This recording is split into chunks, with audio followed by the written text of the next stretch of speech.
Welcome to Metamorphose, the podcast that awakens awareness. I am Anne Guéquière, author and editor of projects committed to a new world. Every week, we go together to discover a bright subject with a guest that carries a voice of awareness. Thank you for being with us today. Metamorphose. Awaken your consciousness. I am very pleased to welcome in Metamorphose podcast an internationally award-winning cellular biologist, a pioneer in the new science of epigenetics, a former medical school professor and research scientist at Stanford University School of Medicine. It has been 10 years since the publication of The Biology of Belief, one of his best-selling books.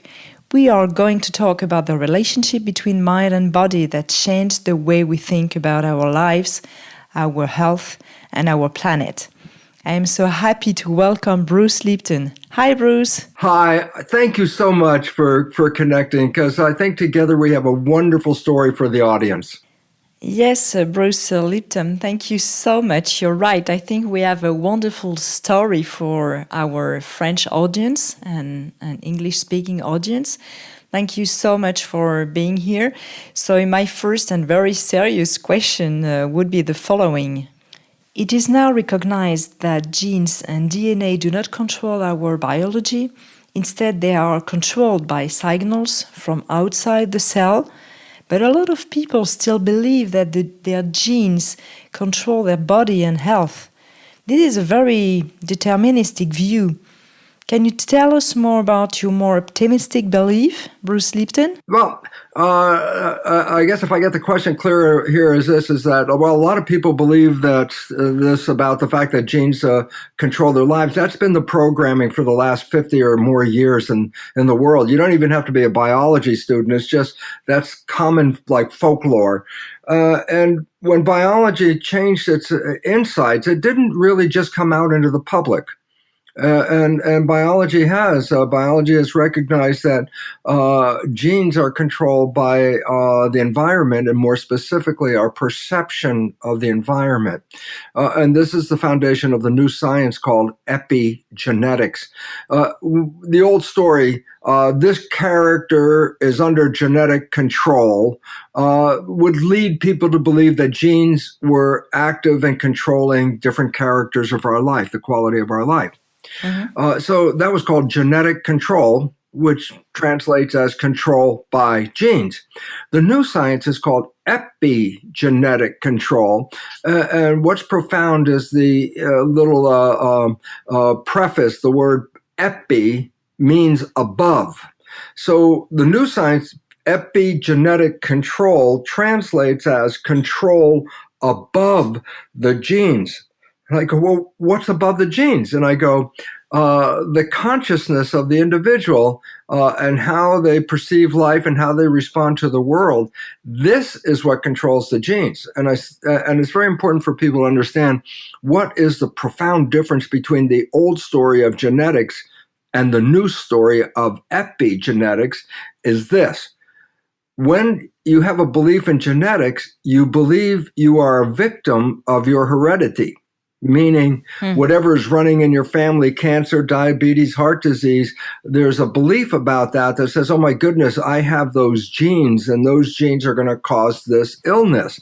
And so since we can't change the genes if we don't like them, and the genes, we're told turn on and off by themselves. I said, what does that belief mean? And I said, we're victims. That our life is controlled by the genes, and we had no control over this at all. And so the old story of genetics is really a story of being a victim, having no power, that the genes have the power and you don't. This is completely different than the new science of epigenetics, completely different, because epigenetic science says that the environment and how we respond to that environment is what controls our genes. And I go, so what does that mean? I say, well, simply it means this. I'm the one that controls the environment. I'm the one that controls how I respond to the environment. And since I'm the one that's controlling it, then all of a sudden it says, I am controlling my genes. That means I'm not a victim of my genetics. I am a master. I am the one that controls it. And so old science, victim, new science, epigenetics, master. And this is what we have to have people understand, because if you believe you are a victim, then you are believing you are powerless. That's what victim means, powerless. I have no power. We've all been programmed with the ancient story now of programs came at the moment of conception when the sperm and the egg came together, and our future is in some way programmed in that DNA. And again, that takes us out of the picture. We have no power. But with the new science, it says how you think and how you respond to the world send signals to the cell. And those signals are the ones that control our genetics.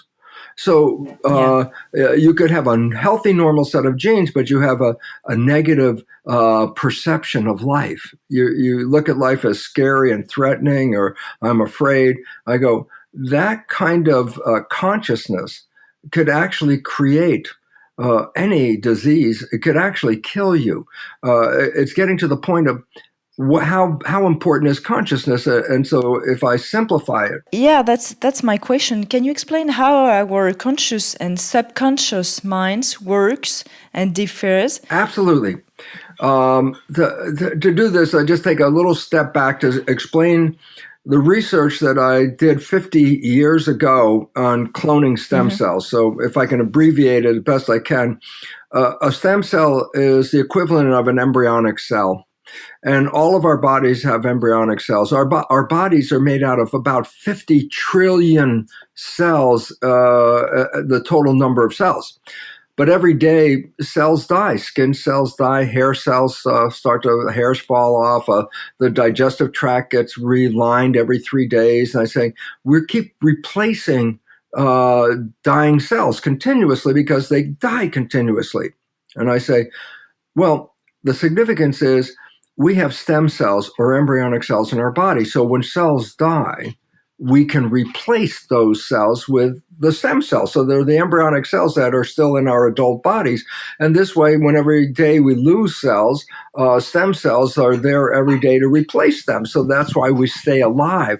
So when people say, do I have stem cells? And I say, if you're alive, you have stem cells. Otherwise, if you didn't have stem cells, it wouldn't take very long for cells dying every day before you die. So everyone's got stem cells. What are they? They're embryonic cells. And I say, what's unique? I say, an embryonic cell can become anything: skin, muscle, bone, brain. It can replace anything in the body.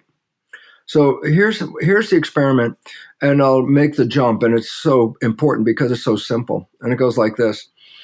I put one stem cell in a petri dish by itself. This is called cloning. And what do I mean by it? I say, because the cell divides every 10 hours. So first there's one cell, then there's two, and then there's 4 and 8, and doubling, 16, 32, every 10 hours it doubles.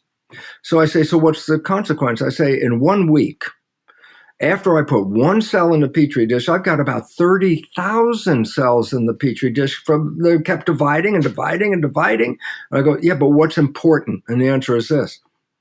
All 30,000 cells are genetically identical to the one cell that I put in.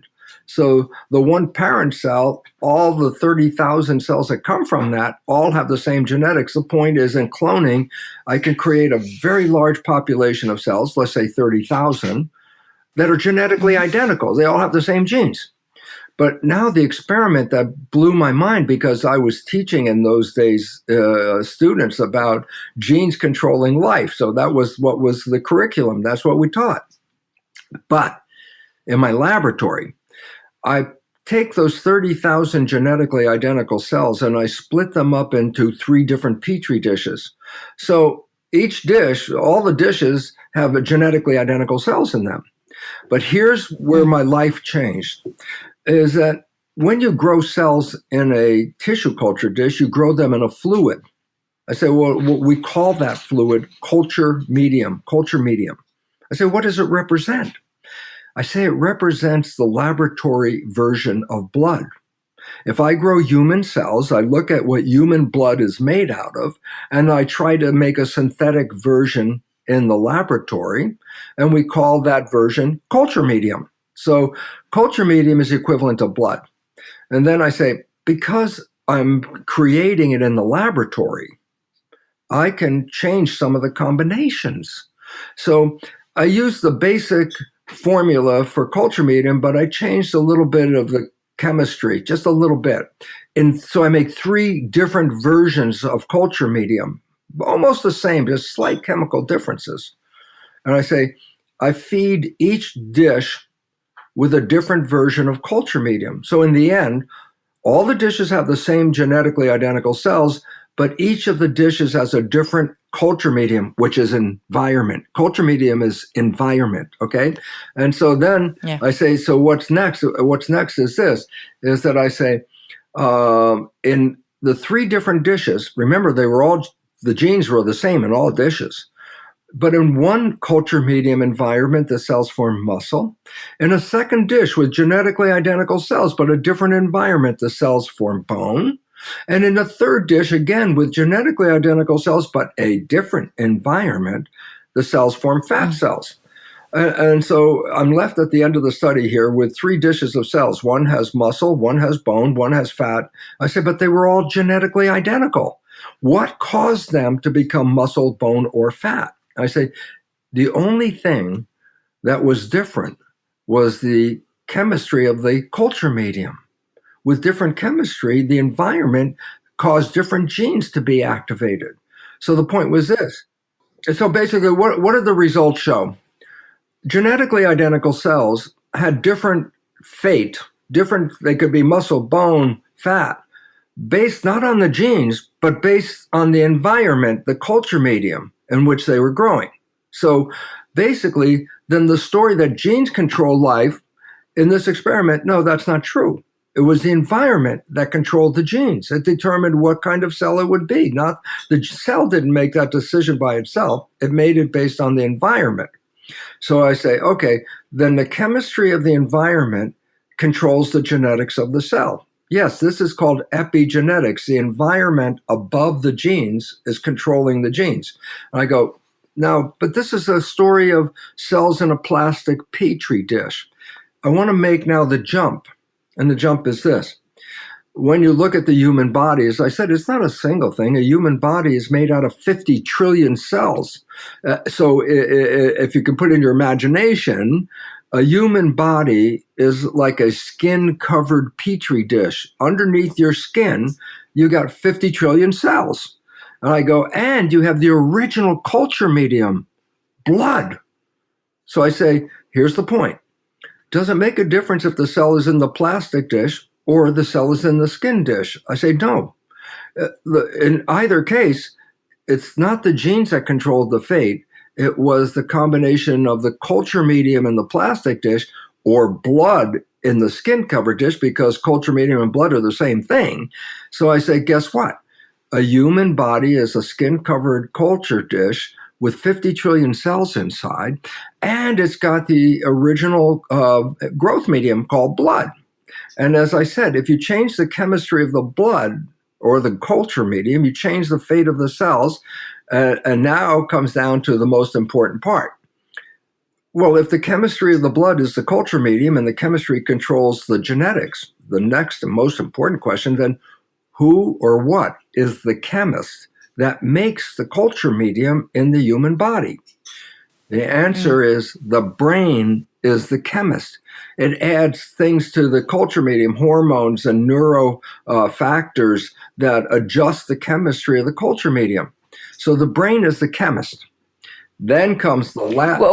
When you say, Bruce, when you say brain, what do you mean by brain exactly? What's in your head? the physical brain. You mean also the neurons. The physical. You mean, okay, that's it. You're not talking about the consciousness. No, I'm talking about the physical mechanical brain, neurons. That's neurons are cells that control the environment by releasing neurosecretions, okay? So the neurons in the brain make the chemistry, which is the blood. And then I say, and the chemistry of the blood is what controls the genetics. Now comes the last and most important question, Anne, and that is, so what chemistry should the brain put into the body? What chemistry should it use? And then here comes the most important answer of life. The answer is this.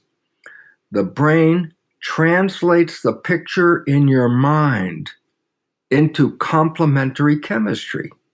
You have a picture of love in your mind, you release love chemistry. Examples, dopamine, which is pleasure. That's what we have when we're in love. Oxytocin is released by the brain that goes in the culture medium, which is bonding to the one you love. Vasopressin is a hormone released when you're in love that makes you more attractive.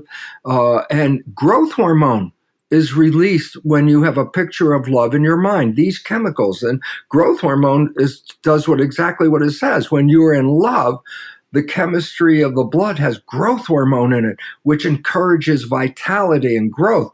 This is why when people fall in love, they're so healthy. They glow in love. That's what people describe. Oh, see how they glow. I go, that's not an accident. That's the chemistry of the blood based on a picture of the mind. Then I go, just to give you something different. But if I'm being scared, something scares me, I'm not going to release the dopamine, the oxytocin, the growth hormone. I'm going to release stress hormones. I go, well, that's a different culture medium. Stress hormones don't do the same chemistry as love hormones. Growth hormones switch us from, not growth hormones, stress hormones switch us from growth into protection, changing the function of the body. And I go, why is this important? Well, simply right now it's important to recognize that stress hormones change the chemistry of the blood. And what do? The chemistry of stress shuts down the growth and shuts down the immune system.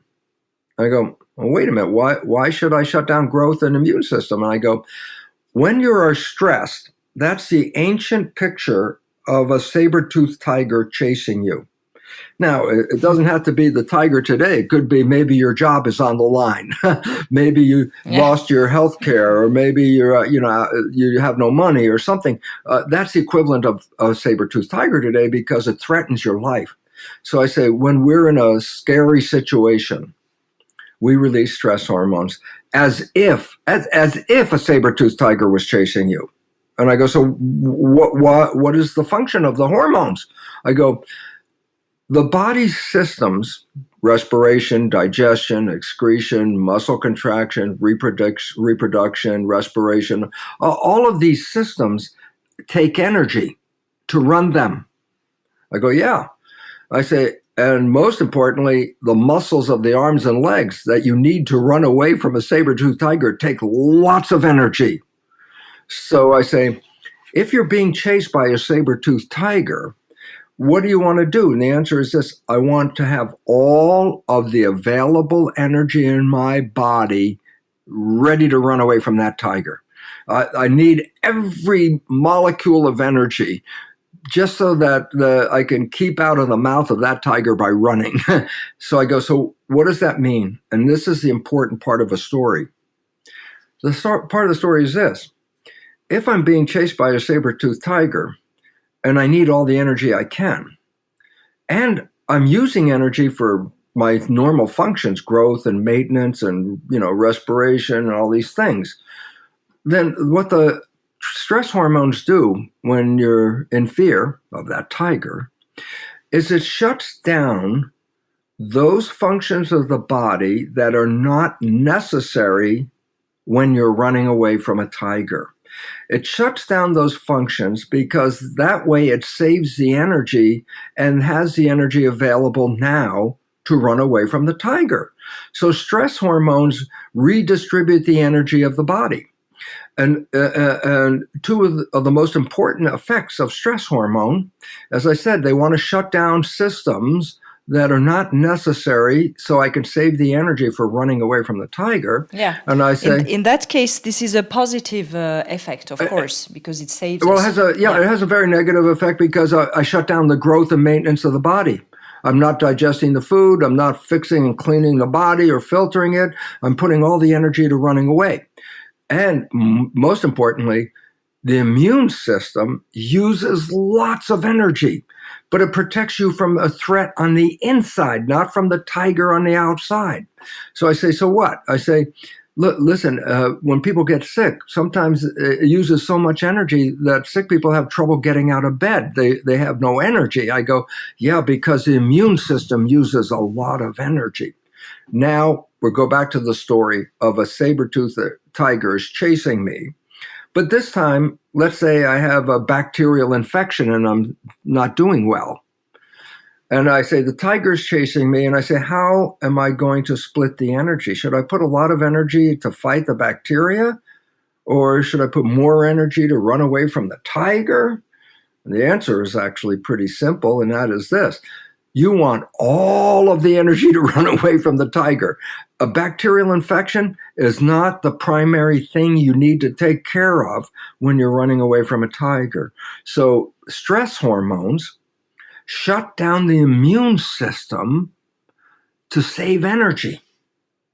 So I say, okay, now let's look at the average person in today's world with the COVID and the fear and the scariness of the COVID-19. And I say, what are they afraid of? They're afraid of dying because the news is always saying people are dying. And I say, so if I'm afraid of dying, then I'm under stress. I don't want to die. I want to run. I want to get out of here. I want to save myself. So I say, when I have a fear of death, loss of job, no money to support my life, all of these things threaten my existence, just like a saber-toothed tiger when you think about it. I say, all of these things cause a stress. I say, and what's the result of that stress? And I say, the stress causes me to shut down my immune system and to shut down the growth and protection mechanisms. And I go, well, wait a minute. How long can you live in stress? And here's the point. When the system, the human biology was created and the stress system with the cortisol, such as stress hormones, it was designed to run away from a saber-toothed tiger. I say, what does that mean? I say, well, how often do you use it? A, not too many times. But B, if the tiger is chasing you, how long do you have to be in that condition of running? I say, until you escape. So let's say the tiger is chasing us and we run for 10 minutes, we get up into a tree, we're safe. Now, guess what? Now you're not in stress hormones anymore because you are safe. So in history, we were only shutting down the growth and the immune system for short periods of time to escape the tiger. And I go, but in today's world, that threatening stress is 24/7, 365. Every day, everybody lives. Yeah, it's all the time. Every day. And I say, yeah, but then if the function of the stress was to shut down the growth and maintenance and to shut down the immune system, there is only one consequence of prolonged stress, and that is illness. And the number today is about 1% of disease is connected to genes. Over 90% of disease is actually due to lifestyle and stress. And I go, 90% of illness on this planet has nothing to do with our biology in the sense that there was something wrong.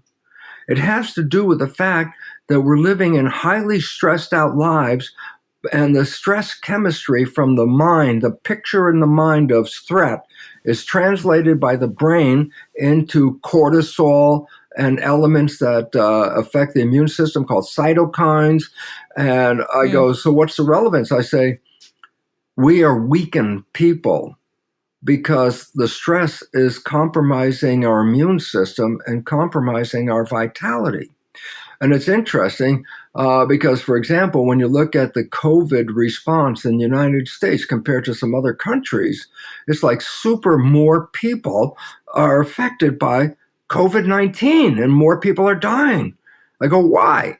And the answer, and this is an important insight, 60% of Americans suffer from at least one chronic illness that affects the immune system and the vitality. And 40% of Americans suffer from two or more chronic illnesses. I say, so what's the relevance? I say, if a plague, if the COVID-19 is going to go into two countries, and one country has healthy people living in a healthy lifestyle, and the other one has people living like in the United States, I'm going to say there's going to be two completely different outcomes. The healthy people are going to have mild cases and nothing severe. But those whose health is compromised, and that's what you look at the data, when you see the statistics of people that are passing, and they blame it on the flu, if you look at the data, most of these people are already compromised. The aged people, they're already compromised. The ones in the nursing homes, they're on support systems. That's how compromised they are. Or people who have compromised health because of something like cancer, cardiovascular disease, diabetes, Alzheimer's, these kinds of things. These things also compromise our health. They're compromised people. I say, yes. So who are the ones that are really most severely affected by this COVID-19 or any virus? It doesn't have to be this one. Are those that are stressed. And the reason is because their immune systems are inhibited as their energy is being ready to run to save their lives because of the stress that they live in. And all of a sudden you start to see, oh my goodness, this is why there are disparities with different numbers of mortality numbers from different countries, but it's predicated on the health of that nation. I have a question, Bruce. Can you have a healthy lifestyle and be stressed? I mean, eat well, doing sport, but you are stressed. You have you're passionate with your job, but you're still stressed. So how does it influence your immune system? Yeah, the question is, the stress is like not on and off. Stress is like the volume on the television set. You could start it at real low and you could turn it up to real high. So then all of a sudden I say, well, there's not on and off stress. The degree of stress is critical, because it's like a fraction relation to how much stress, how much not stress. What's the ratio of what's going on? That's why it changes from one individual to the next. And someone gets very sick and you didn't realize they had maybe a personal issue in their family life. Maybe their relationship with their partner is fallen apart and they're brokenhearted and all that. And I go, right away, that would cause a compromise in their immune system and in their maintenance of their body, because the stress of losing love is a very big stress. And therefore, you can't really look at a population and say, this is how many people are going to get sick. You have to look at a population and say, how many are compromised already? Because let's say in the given moment right now with the COVID-19, when they started testing people, they found that more than half of the people when tested were infected, but they had no symptoms. They had no idea of it. Why? Well, if you're an extremely healthy person, then you override the flu. But if you're a compromised person, the flu can override you. So it's a degree how people are affected. You know, a very large, massive population has already been infected by the coronavirus, but has no symptoms. And I say, yeah, but guess what? Most of those are pretty healthy and, vibrant. And this is why young kids are not as affected by this as older people, because of their health and their vitality. And so the point about it is that you want to blame everything on the coronavirus, COVID-19. And I go, people coming into the hospital come in with other problems, but then they get diagnosed with the COVID virus. And then we ignore the fact that they were already having cardiovascular issues, or they were, already affected by cancer. We don't talk about that. We talk about, oh, no, they died with the virus. And the fact is, it's a secondary consequence. Those people were already compromised. That's the difference. Are you healthy or are you compromised? That's the bottom line. and how to deal with this. And it doesn't have to do with just this COVID-19. It has to do with everyday life. How much of your life is under stress? That's what we have to look at. Yeah, so my question is, I know you have solutions to reprogram ourselves, and it leads to my first question: how our conscious and subconscious minds works together? Are they in harmony, and how can we impact our lives not to be so stressful? Well, if I get the question right, really basically it understands is that all of us have a different impact when we get infected by let's say this virus. And I say, but the impact is really based on the character of my life. Am I stressed? And I go, well, geez, stress has got so many different avenues. I could be stressed at work because of my job. I could be stressed because I don't have a job. I could be stressed because I have a relationship that's not really working right. I could be stressed because I can't, afford to live in the way I want. So all of a sudden, there's not like one stress. There are so many stresses, and each one has a different impact based on how how it will alter you. The life-threatening ones are, of course, have the greatest impact. But other lesser stresses are sort of like they take away your vitality, but they don't necessarily put you on the very edge. But some people, like in the current situation, those people in nursing homes that are just on the edge of surviving, they're pretty close to the edge, so that when getting an infection from this virus could push them over the edge easily. But young people, as we know, are not affected by that because their immune systems are not compromised and they're quite strong. And so there's no single thing, but you have to understand this. It's how we deal with the perceptions. And I say, why is that important? Because how we interpret what's going on in our world is the foundation of providing the chemistry that creates a body that is in complement to what we perceive. In other words, if I have a negative vision of life, then by definition, the chemistry in my body is not going to be positive. It's going to be a complement of being negative. So if I have a negative view of life, I also then have a negative in regard to my own health at this time. And so basically, we could bypass the whole discussion if I start off with this. Here's how you can bypass it. And I go like this. The most valid and tested of all the sciences on this planet is quantum physics.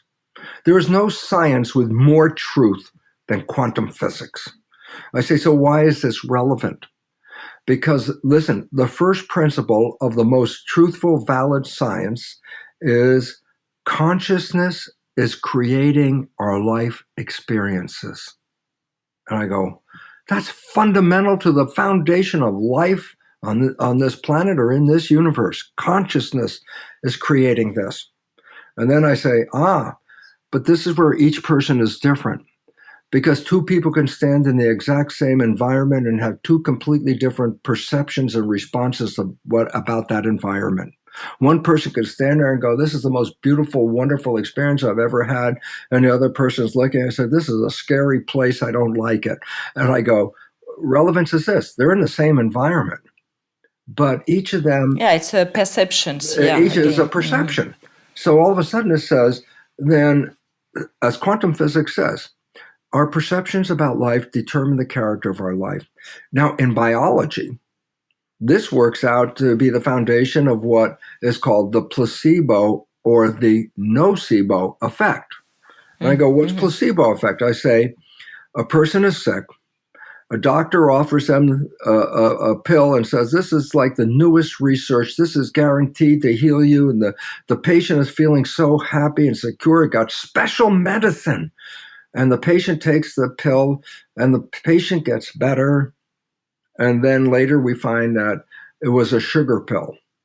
And everybody goes, oh, yes, that's called the placebo effect. And I go, what does that represent exactly? And the answer is this. The person healed themselves by changing their consciousness. Before the pill, they were engaged in, oh my God, I have an illness. I can't get out of it. And so woe with me. And they have very negative thing. And that negative stuff was making the issue worse.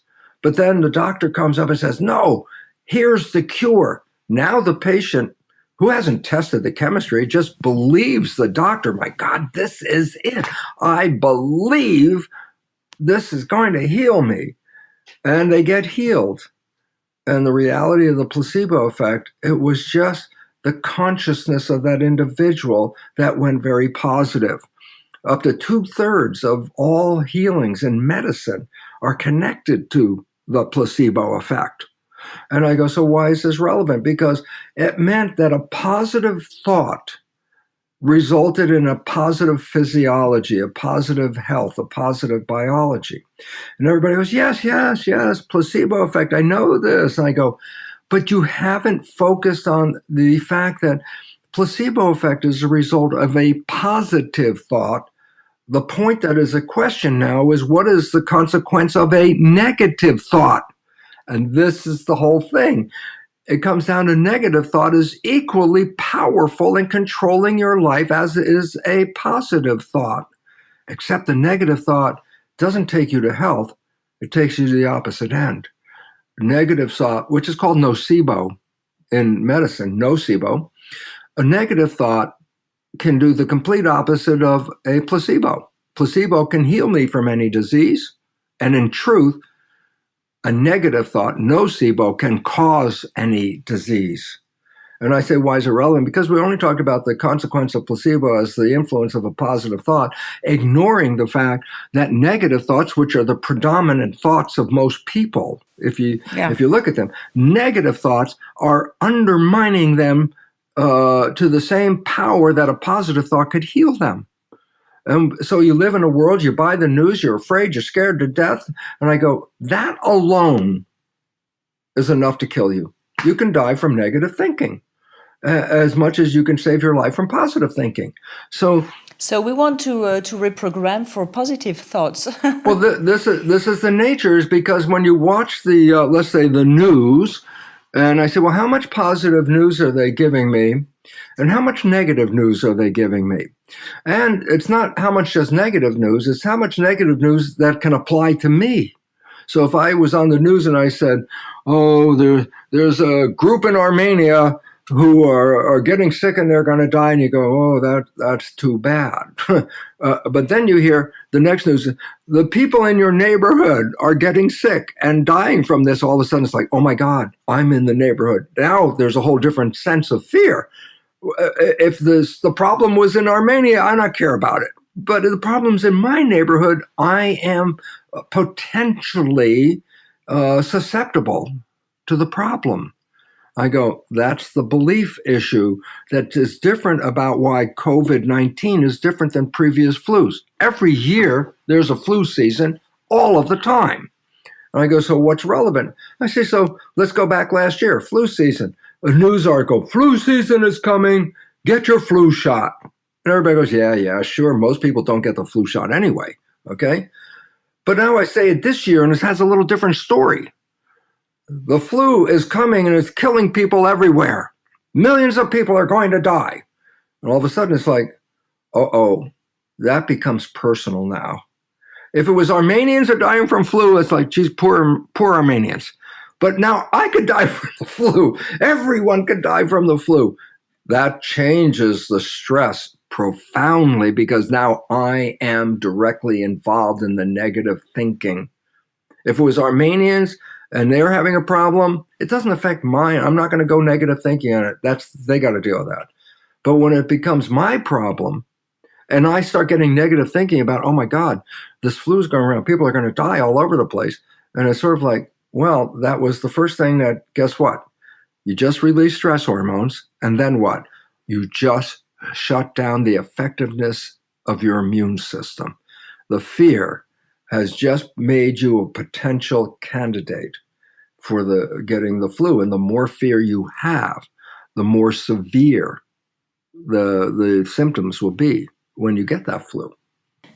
And you said that when we are programmed before 7 years old in our childhood to have that kind of perceptions that will impact our adult life. Yeah, see, if I step back and we'll make a very brief, I hope, just a little intro into this, and very briefly goes like this.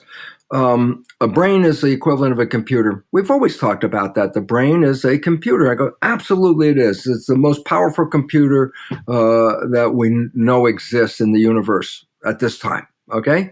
And I go, so what? I say, well, it's a computer. And I say, yeah, but what does that mean? I say, the story is the same for a brain computer or for, let's say, a Mac Apple computer in this regard. Both computers need a startup system. Okay? So you go to the store, you buy a brand new computer, it's got a startup system. When you push the on button, it boots itself up and it's ready to go. I go, yep, that's the startup system. Then I say, so you just went out to the store, you bought the new computer, you came home, you pushed on, it boots itself up, and now I say, do something. Make a drawing or make a spreadsheet or write a story. And you go, no, I can't do that. I got a brand new computer, but I can't do it. And I say, why not? I don't have any programs in my computer. So you buy the computer, that's the machine. It's capable of computing, but if there are no programs in it, it doesn't do anything but boot up.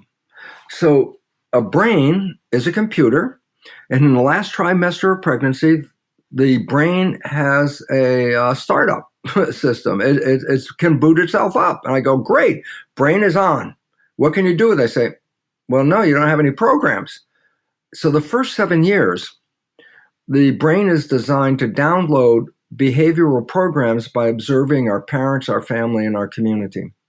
These programs represent stimulus response, behaviors that are based on stimulus response. When this stimulus shows up, then my dad does this response. When this stimulus shows up, my mom does this response.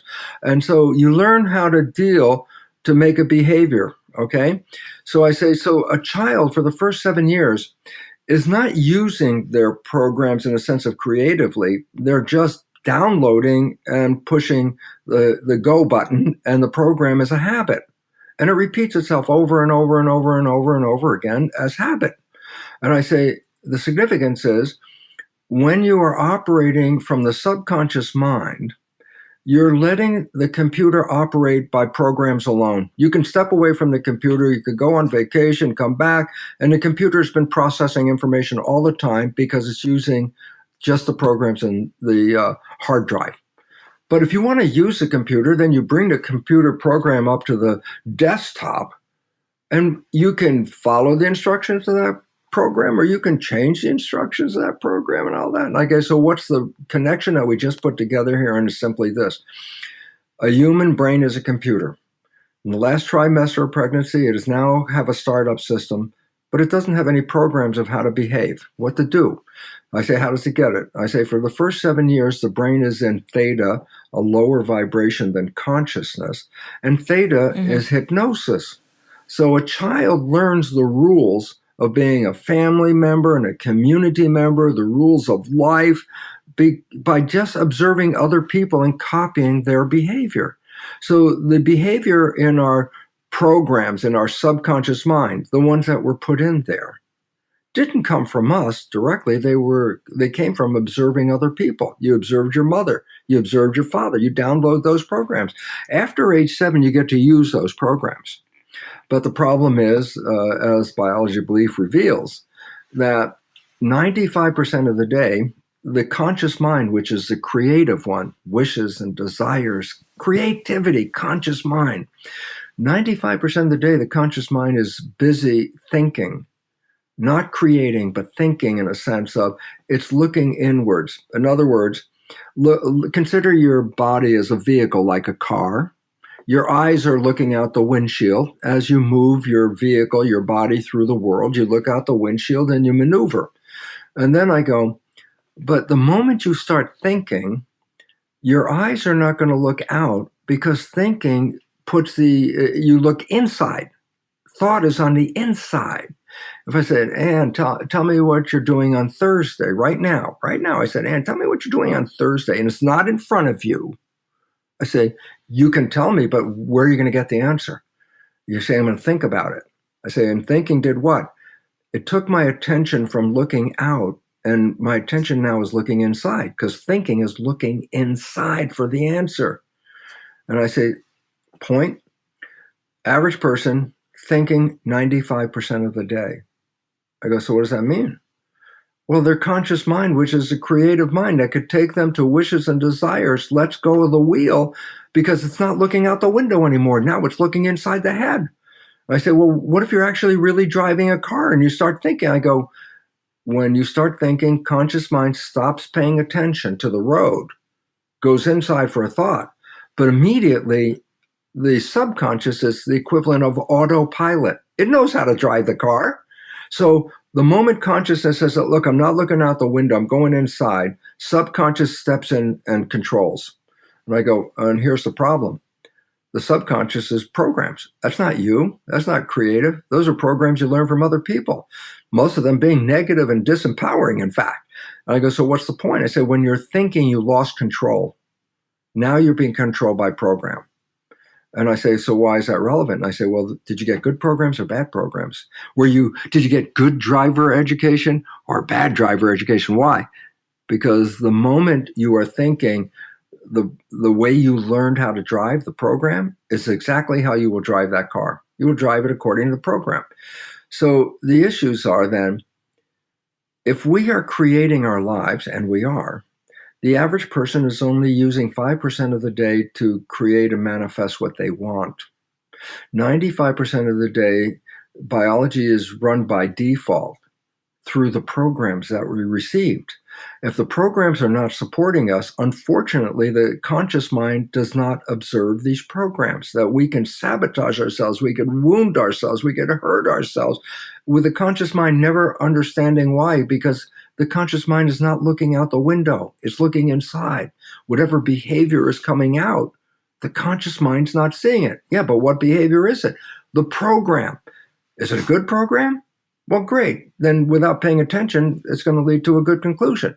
If it's a bad program, well, that's terrible, because without paying attention, the bad program could destroy you. So basically, we have to recognize that our computer brain has an operation capability where I, as a spirit, personal entity, can put my hands on the keyboard and I can work and write the programs that I want. I can create heaven on earth. I surely can do this.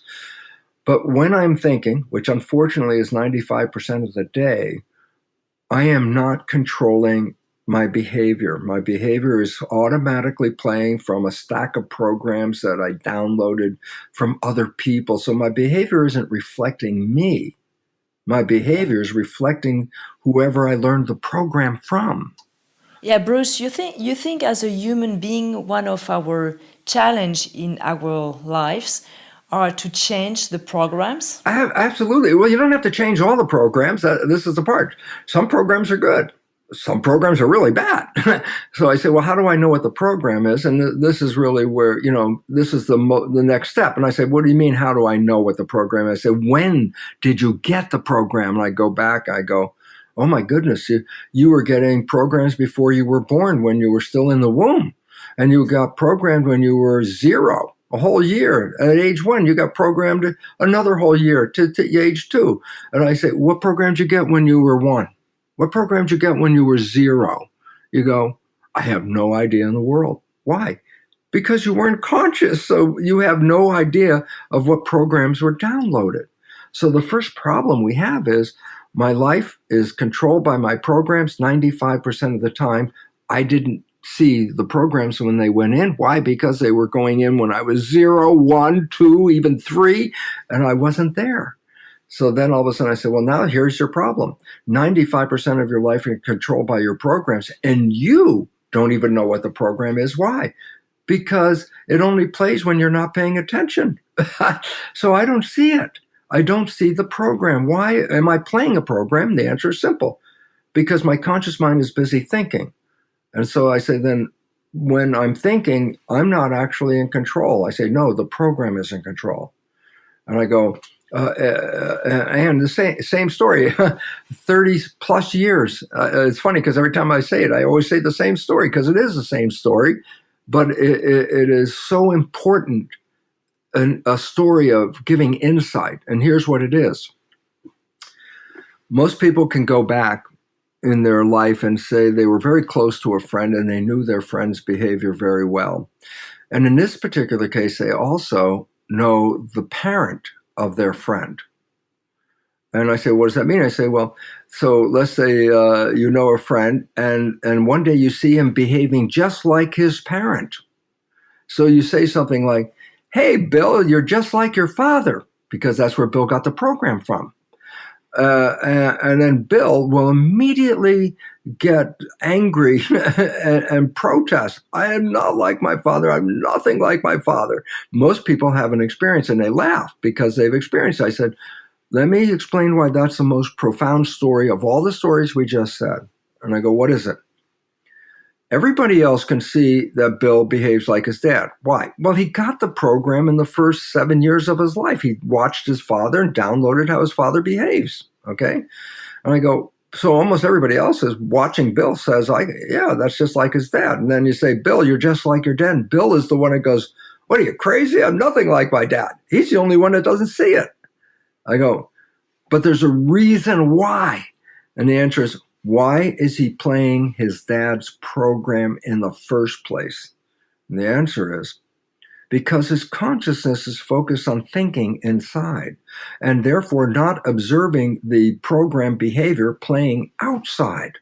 So everybody else can see that behavior that came from his father program, except Bill, he doesn't see it because the reason he's playing it is because his consciousness isn't even looking out the window. So his consciousness never observes his own behavior. So now we're stuck in a situation. We're like Bill. I say, we're all like Bill. Same story. We all are playing these programs. We don't see them when we play them, and because the reason we're playing them is we're not paying attention. And I go, then what? I say, well, then how do I know what the damn programs are because I wasn't there when they went in? I go, and this is, so there's a very positive insight here, and that is 95% of your life is coming from the program. So I say, what does that mean? Your life is a printout of your developmental programs. The behavior you express, 95% of it is an expression of the program. So all you have to do is look at your life right now. At this moment, you could stop and you can make a list and you say, these are the things that I like and they come into my life. And I would say, well, those things that you like that do come into your life, they come into your life because you have a program that acknowledges that. Then I go on to say, now look at your life and all the things that you are struggling to try to get.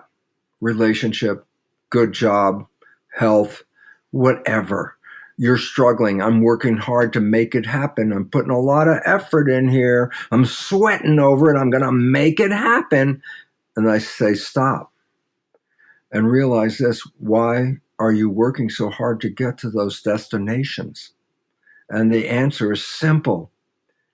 Your program that you got doesn't support that destination. And it's operating 95% of the time without you even seeing it. You are sabotaging your own creative wish and desire of the conscious mind by playing programs in the subconscious that do not support that destination. This is why we have to work hard to make things happen in our life. And the question is, do we always have to work hard? And the answer is absolutely not. If you put the right programs in, you don't have to work at all. That's the fun part. The programs are running 95% of the day without you even getting involved in the first place. So just what would be the consequence of putting in great programs? I say then 95% of the day, I'd be creating a great life.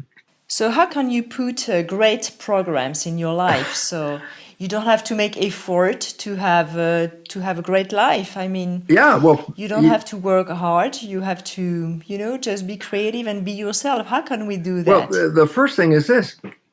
Just like Bill, remember the story of Bill. Everyone said you're just like your father. Bill's the one that can't see it. So here's the first point. Until you can see it, you can't do anything about it because it's operating invisibly. So I can't see it. Now I said, well, I can see it now because if I look at my life where I'm struggling, then I say, whatever that destination is, I want to be healthy. I'm going to say, then your program is, I am not healthy.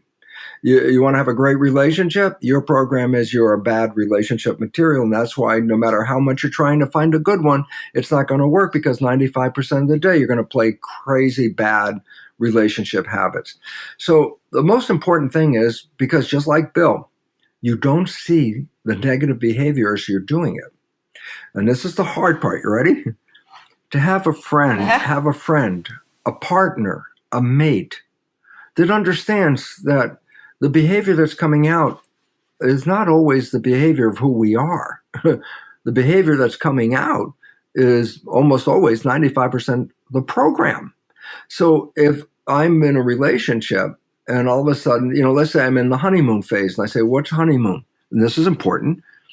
Honeymoon scientifically is recognized as a period where you stop playing programs and you stay conscious or mindful the entire time. I say, why is that relevant? I said, a normal day, 5% of the time is how much you're really going toward where you want to go. What if you held onto that wheel 90% of the time, driving to where you wanted to go? Well, that's what the honeymoon is all about, because it turns out when you're in love like that, you stop playing the program and you stay conscious and you keep your hands on the wheel and you create. And so honeymoon is not an accident. Honeymoon is a cooperative creation between two people who leave their programs behind and then operate from their conscious wishes and desires, their spiritual truth. They operate from that level. The relationships fall apart later when all of a sudden those programs that never played during the honeymoon, because I didn't play any of my default programs. But later, if I start thinking, then that's when they start showing up. In a normal situation, generally, these bad behaviors, when they show up in a relationship, precipitate a fight, an argument, anger, because the recipient of the bad behavior is going, oh, that's bad. You're that. Don't say that. Don't be like that. Whatever. They're responding to the program, and then we get mad at the person. But then, like Bill, he didn't know what the heck he said. That's why he doesn't. He will argue. He's not like his father. He never sees that. If I were in a relationship like the one I'm in with my darling Margaret. If I was in a relationship like with her, I said, what was the difference? I said, we both knew that 95% of our behavior in a normal day is not coming from our conscious minds, coming from our subconscious. I say, so why is it relevant? Because Margaret can observe me like Bill. I'm playing a bad program. The conventional world, oh my God, she would get angry. I just played a bad program, said the wrong things, blah, blah, blah. But in our relationship, because we're quite aware that programs are the issue. When a negative program come up, would come up, we wouldn't get angry. We would stop and say, "Do you want this?" She would say, "Bruce, do you want to express this behavior?" And I'd hear it, and I go, "Nope," and I go, "Oh, well, that's a program we can change." So when you have somebody that you can be close with and trust, so because if somebody else called you on your program, you would get angry at them. But if you're in a relationship and you know that your person you're with recognizes the difference between who you are when you're running from your conscious spiritual self, the wonderful person, as being different from the program that shows up with the negative stuff, if you are in a relationship where this is understood, then it's not necessary to get into an argument or fight when this bad program is manifest. It's actually the first opportunity to say, do you want to have this behavior or not? And that is the doorway that opens up to change. Yeah. And apart from being conscious of the program itself and the behavior you're playing, do you have other tools to use to change the program? I mean, being conscious of a program being playing is not enough. No. That didn't change the program. That just says, "Oh, there's the program." There's the program. I said, that didn't change the program, but you can recognize it, but you want to change it. And I go, well, what do you have to do to change it? And I say, you have to reprogram. Not let's say, I'm not going to ever say that again. I'm never going to play that program again. It's like, well, that's a wishful thought, but the programs play automatically. So just by saying I'm not going to do that doesn't mean anything. It's going to show up when the stimulus shows up. That's how the thing works in the first place. So the idea is this. first you have to know you have a program. Yeah, this is the first step. Yeah. And that's why I said, if you look at your life, you can right away tell where your programs are, because what you struggle with is not because the universe won't give it to you. What you struggle with is because your program doesn't go there. That's simple as that. So you want to change the program. And then I say, basically, there are three fundamental ways. And that's really interesting because it really narrows it down. And I go, the conscious mind, I want to distinguish conscious, subconscious, and learning. Conscious mind is the creative mind. That's the one that has imaginations, wishes, and desires, and you could just think of things, and you can paint pictures in your mind. I go, that's conscious mind. It's totally creative. Subconscious mind is habit. Okay?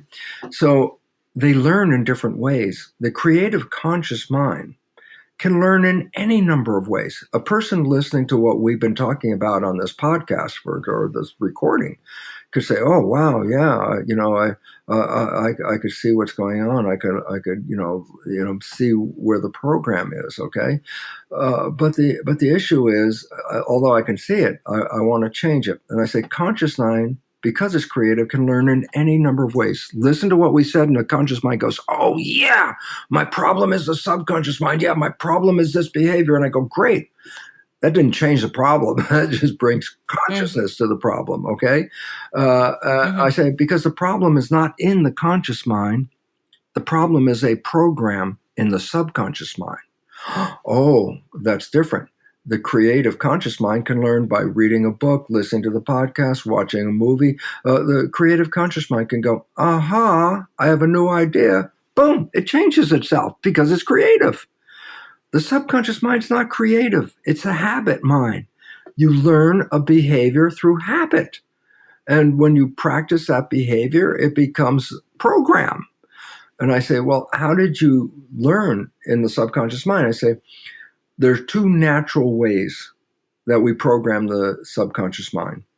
The first natural way is from the last trimester of pregnancy through age 7, our brain is not operating at the higher vibration of consciousness.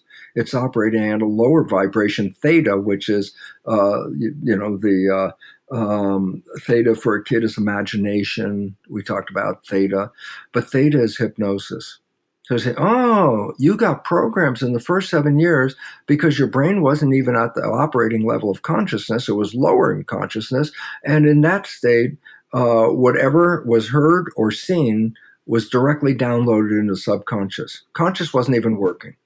So I go, oh, well, if you want to change the subconscious, then you could go back and using hypnosis. And I go, do you need to see a hypnotherapist? I say, no. And here's the reason. Remember, the functions of the brain are vibrations.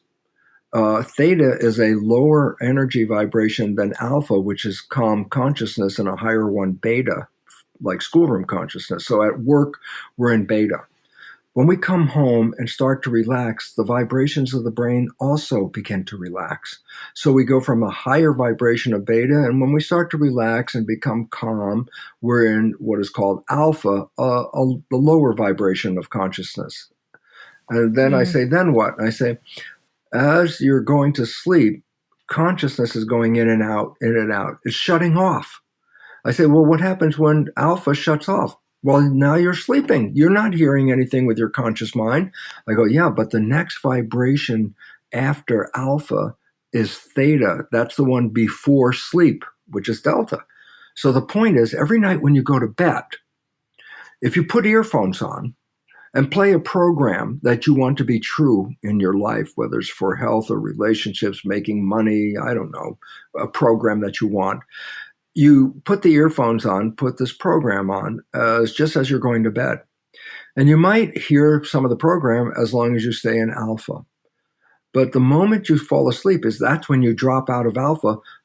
The consciousness no longer hears what's playing through the earphones anymore, but the subconscious is hearing it, theta, and then it can record it. So alpha is not even working. You've fallen asleep. And while you're sleeping in alpha, your subconscious is in theta. It's recording whatever's coming in through the earphones. That's called self-hypnosis.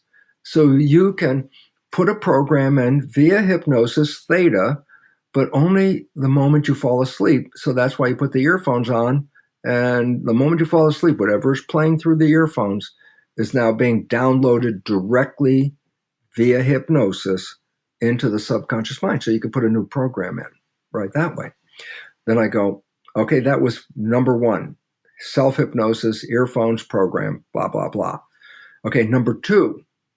Well, I said you're only in theta as a predominant brain activity, hypnosis theta, through up to age about 7. Around 7, alpha becomes the predominant consciousness. Well, you're no longer in hypnosis. Now you're in consciousness.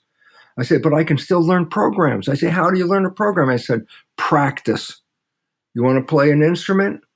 Practice. You want to drive the car? Practice.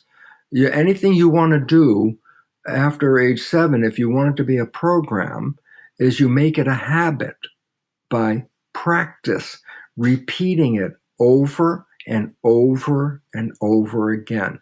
That's how you learn how to play the instrument. That's how you learn how to drive the car. And that's how you can learn a new program of behavior that you want to be in your life, by repetition. I always laugh about the New Age saying, which actually represents this. The saying is, fake it till you make it. Mm-hmm. And the idea is, if you're not a happy person, then all day long, just say to yourself, I am happy. I am happy. Even in spite of the fact you are not happy at all, I don't really care. I say, why? It's repetition that the subconscious picks up on. So if I keep saying all day long, I am happy, I am happy, I'm happy, the repetition will lead to that becoming a program. And then guess what? One day you wake up, it's now a habit. You've repeated it so many times that the subconscious doesn't have to hear it anymore. It's based on repetition, habituation. So I can repeat a behavior, but I have to practice and consciously be in that behavior. That's the repetition part. I say that to distinguish from what are called sticky notes. Sticky notes, you write a note and you put it on the refrigerator.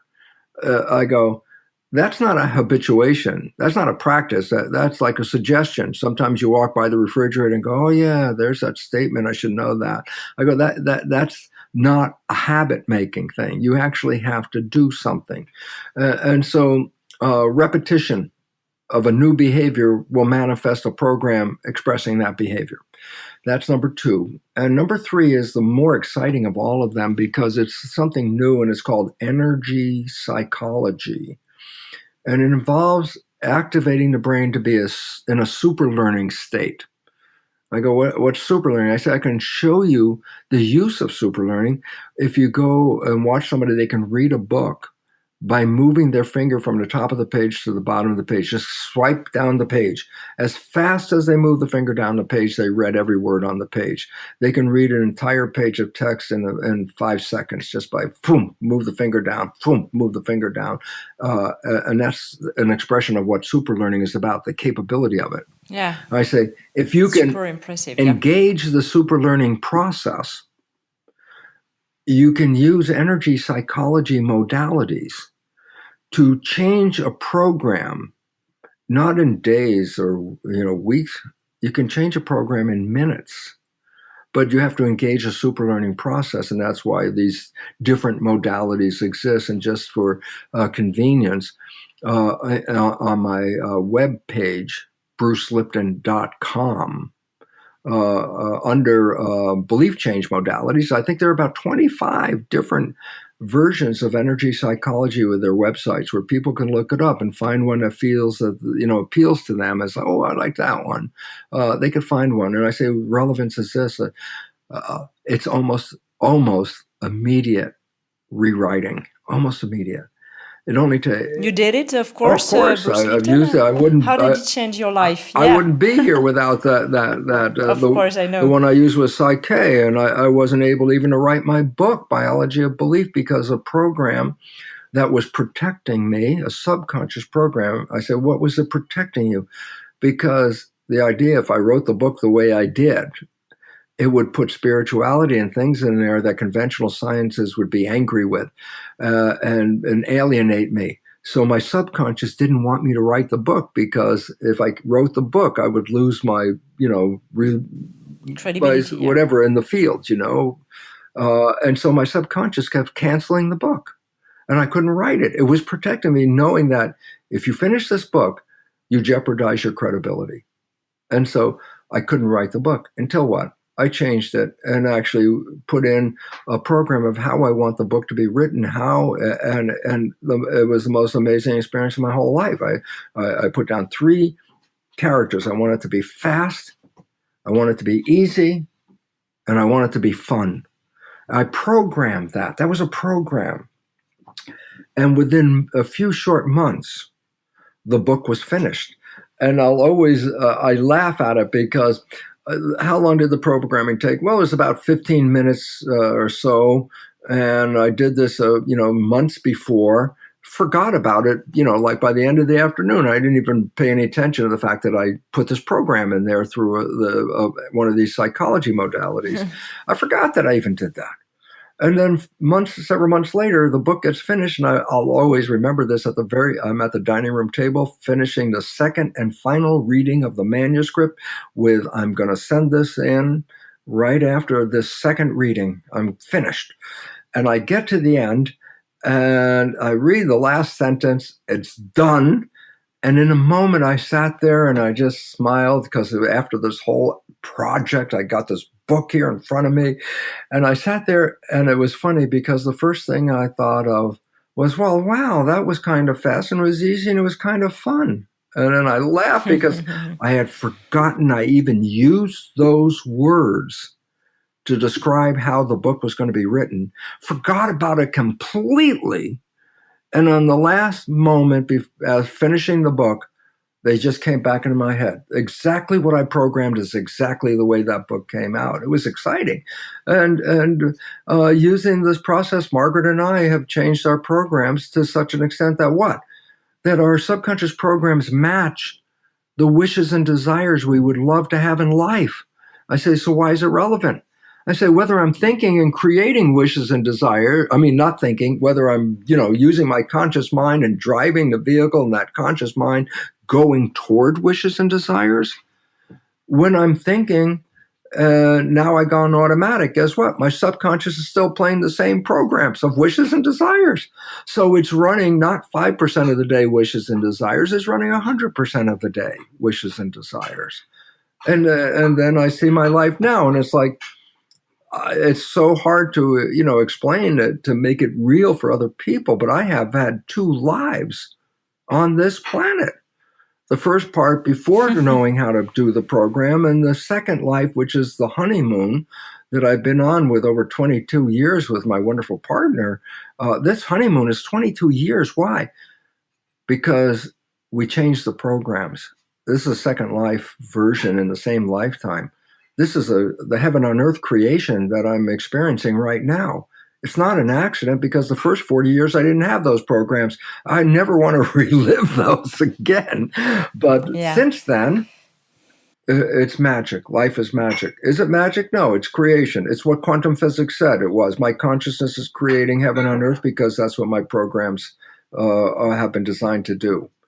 And so I stand here now after, whatever age I am, recognizing that since 50, when it changed really, the last 25 years have been an experience of enjoying planet Earth as heaven, creating the life that is wonderful and enjoyable. Why? Because I know the mechanism of how come it wasn't the way it was for the first 40 plus years, how to interface the subconscious to replace the programs that were, causing a problem, to lead to what? A day where every day I wake up and it's like, oh my God, I'm still here. I'm in love. I live in heaven. I'm healthy. I'm happy. The world is beautiful for years. And it's real exciting because the first 40 plus years, I would never be able to say that. Okay, you give me hope because I'm turning 50 in 1 year and a half. So I have to change my program at the same age that you did. But yeah, and you're teaching how to change the program. You have a lot of resources, you said, on your website, Yes. on your books, of course. Yes. We can follow we can follow conferences or workshops everywhere. All of these are opportunities to rewrite a program, and you have to do it. If you're not using energy psychology, at least there has to be some habituation to it. You have to do a repetition, a repetition, a repetition, just like playing an instrument. You can look at the instrument and say that's beautiful, but if you haven't done a practice on it, it's useless. And I go the same thing. You can look at your life and say, yeah, it'd really be wonderful, but if you don't make a practice out of it, it would only be a vision in your mind, but it won't manifest in reality. And the reality is what quantum physicists have told us from the beginning, and biology is supporting everything that the quantum physicists said, that consciousness is creating our life experience. And now we know where it's coming from, how it works, how it was programmed. That's the information that is empowering, because it allows people to say, wait, I am not a victim. My life sucks. I go, you're not a victim. Life isn't against you. Your developmental programming has been undermining who you are. You can rewrite this. You can have power back, and you can go from hell and start to learn what it's like to be heaven on earth. And I can personally attest to that, because since the last 25 years, I am living in heaven. And it's not an accident. It wasn't a coincidence. It was a specific effort and manifestation to do this. It wasn't like, hey, I wish I could live in heaven on earth. I wouldn't do anything. It was a practice.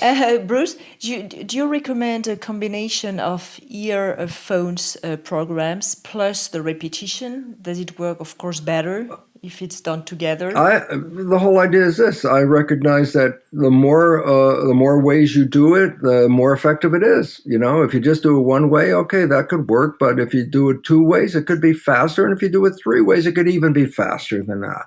So it's really, whichever way you choose, it's the one but you have to do it. It's not like, okay, change my mind. I go, that didn't do anything. Okay, read the book. Oh, I understand everything. Not in the subconscious mind, because reading a book educates the conscious mind.